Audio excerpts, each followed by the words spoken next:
নমস্কার প্রিয় ছাত্রছাত্রী এবং ভিউয়ার্স, তোমরা যারা আছো ডিজিটাল এডুকেশন সিস্টেমের পক্ষ থেকে তোমাদের সকলকে অভিনন্দন জানাই। শুভ বাংলা নববর্ষের অগ্রিম অভিনন্দন জানাচ্ছি সবাইকে। আমি অনেক ক্লাস তোমাদেরকে পরিবেশন করতে পারিনি, তার জন্য আমি আন্তরিকভাবে দুঃখিত।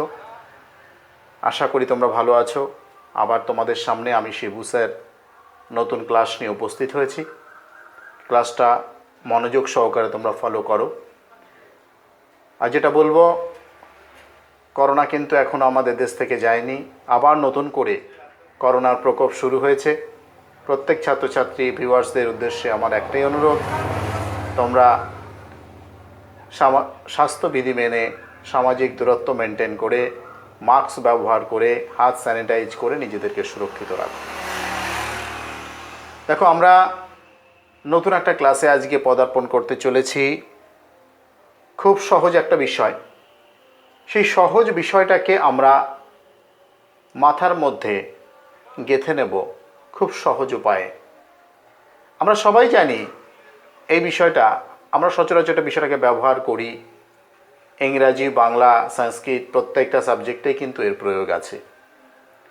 আমরা সেটাকে কিভাবে ব্যবহার করব, আজকের আলোচ্য বিষয় কি, সেই মূল বিষয়ে আমরা প্রবেশ করব। তার আগে একবার বলে নেব, তোমরা এখনও যারা আমার এই YouTube channel digital education system subscribe করোনি, তোমরা সাবস্ক্রাইব করে নাও আর অল নোটিফিকেশান বেলটি অন করে রাখো। তাহলে আমার সমস্ত ভিডিও আপলোড করার সাথে সাথে তোমাদের কাছে পৌঁছে যাবে। প্রিয় ছাত্রছাত্রী, আজকে আমরা আমাদের মূল পর্বে প্রবেশ করছি। আজকে আমাদের ইংরাজি ক্লাস আলোচ্য বিষয় হচ্ছে নাম্বার বা বচন। এই নাম্বারটা কী জিনিস? নাম্বার হচ্ছে নাউন বা প্রোনাউনের এমন একটা অবস্থা যার মধ্য দিয়ে সেই নাউন বা প্রোনাউনের সংখ্যাটাকে বোঝানো হয়। সংখ্যা অর্থাৎ 1, 2, 3, 4 এরকম করে যত খুশি সংখ্যা, এই সংখ্যাটাকে বোঝানোর জন্য এই নাম্বারটা প্রয়োগ করা হয় বা ব্যবহার করা হয়।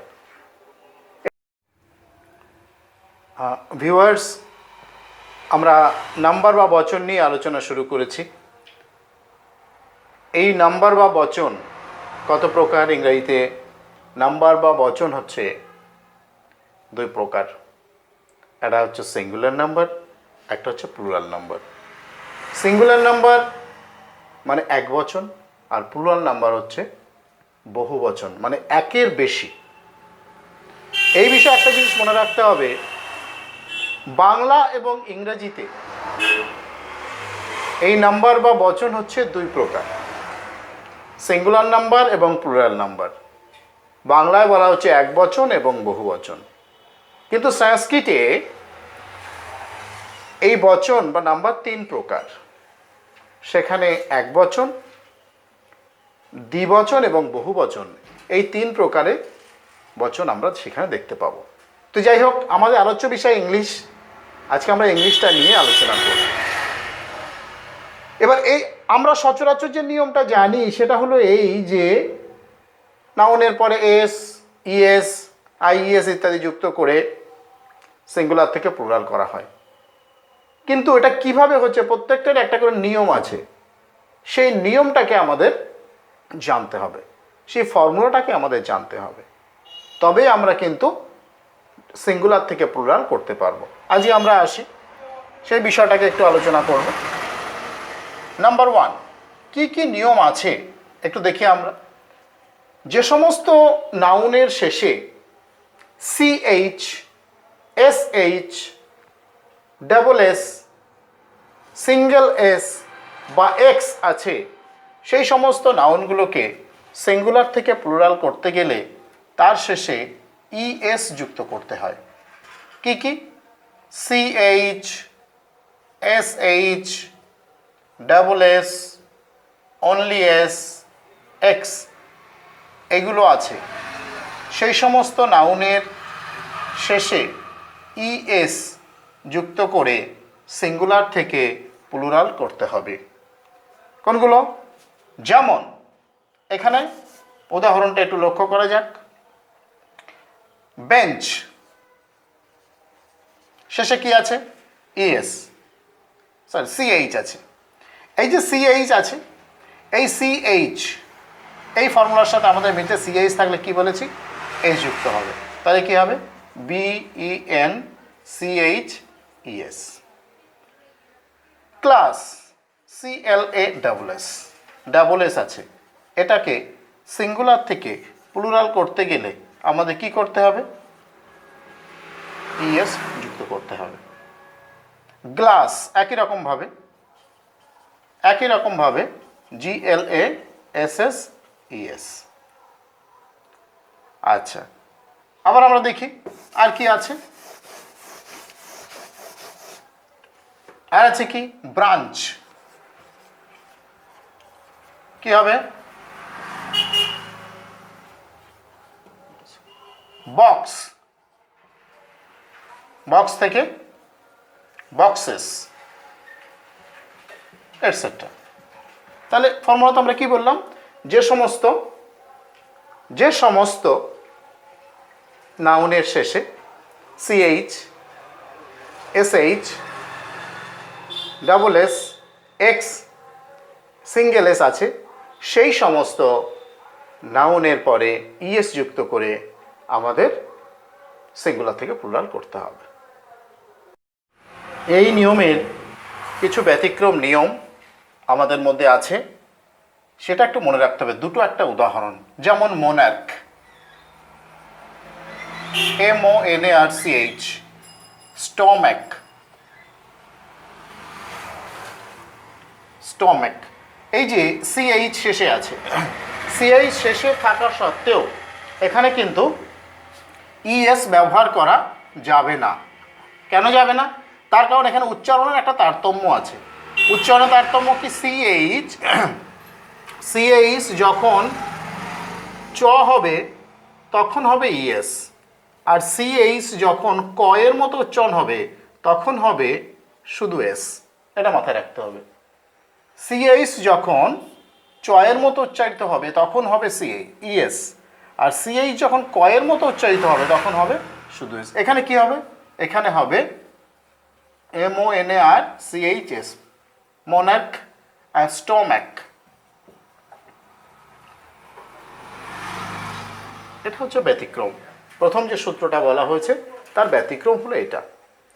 আচ্ছা, এবার আসছি আমাদের 2 নম্বর যে ফর্মুলা বা সূত্র আছে সেই সম্পর্কে একটু দেখে নেব। 2 নম্বর ফর্মুলাটা কি আছে? 2 নম্বর ফর্মুলাতে আছে যে সমস্ত নাউনের শেষে ওয়াই আছে, যে সমস্ত নাউনের শেষে ওয়াই আছে এবং সেই ওয়াইয়ের আগে একটা কনসোনেন্ট আছে, সেই সমস্ত নাউনগুলোকে সিঙ্গুলার থেকে প্লুরাল করতে গেলে ওয়াই উঠে গিয়ে আইইএস যুক্ত করতে হবে। কীরকম? একবার দেখে নিই। যেমন বেবি, বেবি আছে। সিটি, কান্ট্রি, এই 3টে ওয়ার্ড শব্দ যদি আমরা ফলো করি দেখতে পাবো এখানে আছে ওয়াই এবং তার আগে আছে বি, বিটা কনসোনেন্ট। এখানে আছে ওয়াই, তার আগে টি, টিটা কনসোনেন্ট। এখানে আছে ওয়াই, তার আগে আর আছে, আরটা হলো কনসোনেন্ট। এই সমস্ত নাউনের ক্ষেত্রে সিঙ্গুলার থেকে প্লুরাল করতে গেলে যে নিয়ম সেটা হচ্ছে এই ওয়াইটাকে তুলে দিতে হবে। এই ওয়াইটা উঠে যাবে, এর পরিবর্তে আইইএস যুক্ত হবে। যেমন বেবি থেকে বেবিস, সিটি, সিটি থেকে সিটিস, কান্ট্রি, কান্ট্রি থেকে কি হবে? কান্ট্রিজ।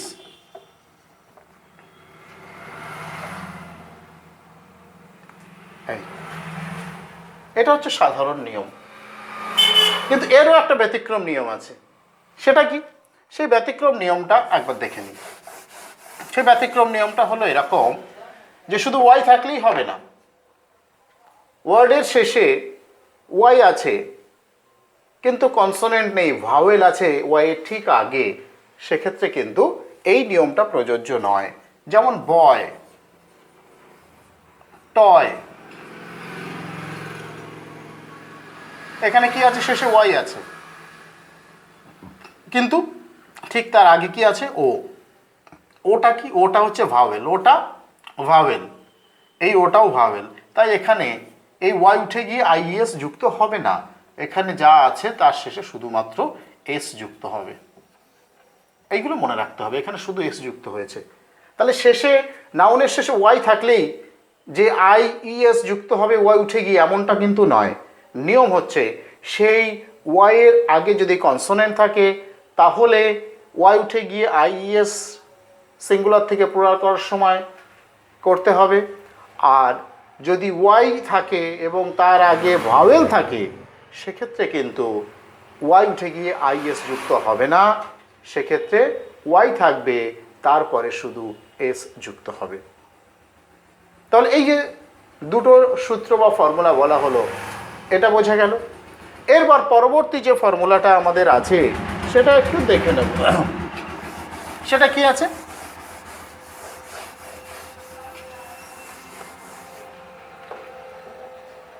যে সমস্ত নাউনের শেষে ও আছে সে সমস্ত নাউনগুলোকে সিঙ্গুলার থেকে প্লুরাল করতে গেলে ইএস যুক্ত করতে হয়। যেমন দেখে নি, ম্যাঙ্গো, ম্যাঙ্গো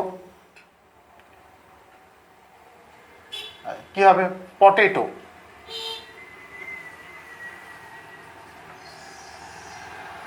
পটেটো, টমেটো,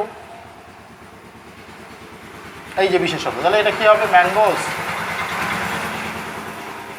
এর শেষে ও আছে তাই এখানে ইয়েস হলো। পটেটো, পটেটো যেখানে শেষে ও আছে ইয়েস যুক্ত হয়েছে। টমেটো, এখানে ও আছে তাই ইএস যুক্ত করে সিঙ্গুলার থেকে প্লুরাল করা হয়েছে। এইগুলো জানতে হবে। কিন্তু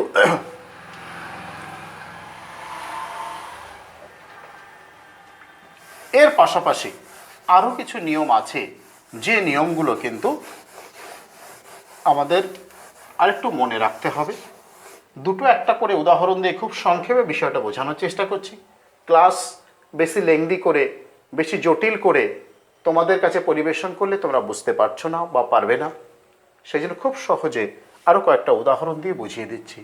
যে সমস্ত নাউনের শেষে এফ ই বা এফ আছে, যে সমস্ত নাউনের শেষে এফ ই বা এফ আছে সেই সমস্ত নাউনের শেষে এফ উঠে গিয়ে ভিইএস যুক্ত হবে। যেমন ওয়াইফ, লিভ, এখান থেকে কি হবে? ওয়াইফ, ওয়াইফ কি হয়ে যাবে? WIVES, leaves LEAVES। এখানে এফই আছে, এই এফইটা আছে, এফইর জন্য এটা কি হলো? এই এফটা উঠে গেল, তার পরিবর্তে ভিইএস যুক্ত হয়েছে। এখানে শেষে এফ আছে, এই যে এফ, এই এফের জন্য LEA ভি হয়েছে, এফের জন্য ভি হয়েছে, ইএস যুক্ত হয়েছে, ভিইএস যুক্ত হয়েছে। তাই ওয়াইফ থেকে ওয়াইফস, লিভ থেকে লিভস। এইগুলো কিন্তু আমাদের সূত্রের প্রত্যেকটাই কিন্তু আন্দাজে বসিয়ে দেওয়ার ব্যাপার কিন্তু নয়, প্রত্যেকটাই ফর্মুলা অনুযায়ী হয়েছে। কিছু কিছু ব্যতিক্রম নিয়মও আছে, সেগুলোকেও মনে রাখতে হবে। আবার কিছু কিছু আছে যেগুলো কিন্তু তোমাদের এস বা ইএস বা আইইএস বা ভিইএস এগুলো যুক্ত হচ্ছে না, সেগুলো আবার একটু অন্য ধরনের আছে। কীরকম? সেক্ষেত্রে দেখবে, আমি একটা উদাহরণ দিচ্ছি, বুঝতে পারবে।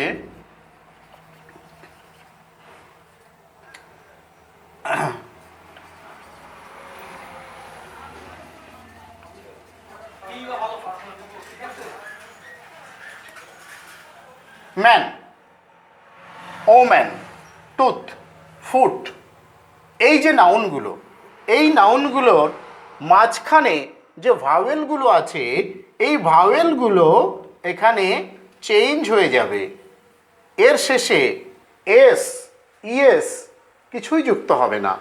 এই নাউনগুলোকে সিঙ্গুলার থেকে প্লুরাল করতে গেলে এর ভাওয়েলগুলোকে চেঞ্জ করতে হবে। এটা আবার একটু আলাদা নিয়ম। কীরকম? ম্যান থেকে কি হয়ে যাবে? মেন হয়ে যাবে। এখানে এটা ই হয়ে গেছে, এটাই হচ্ছে পরিবর্তন। ঠিক তেমনি ওমান থেকে ওমেন হয়ে যাবে। এখানেও যা ছিল ঠিক একই রকমভাবে এখানে ই হয়ে গেছে। টুথ, টুথ থেকে টিথ হয়ে যাবে।